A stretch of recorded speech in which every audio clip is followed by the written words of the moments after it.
Hello, I'm Lesley Logan. Today we're doing the single leg circles on the C shaper.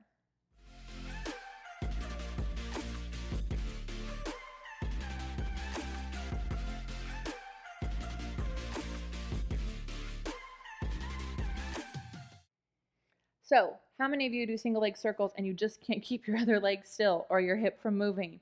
This is an amazing place to really feel how much of your center has to be at work and how much of your standing leg has to be working to make these circles happen. Plus, it puts you in a position where you can see what's going on. So it just really makes it effective learning for anyone who is more of a touch person or a visual person, right? So you set yourself up like you do for your roll up, and you're going to find the longest round shape that you can.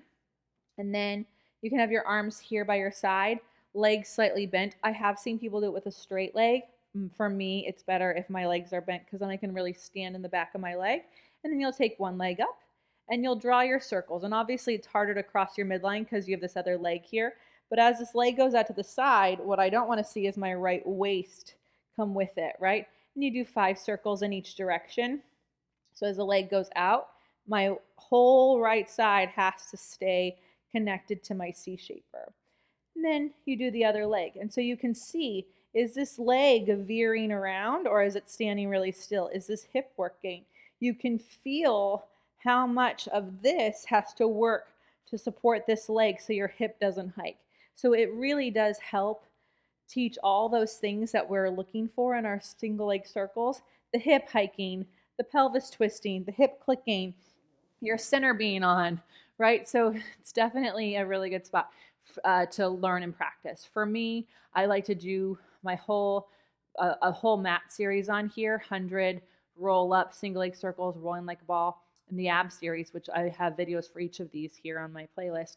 And then I go and do my mat work or my reformer work and try to take what I learned from here to that practice. And it's really incredible what the connection to this teaches you. So you have the longest round shape in any of your flexion exercises, but also you understand how to move your limbs from your center because of this. So I hope you find that too. If you have questions or comments, please put them below. I love hearing from you.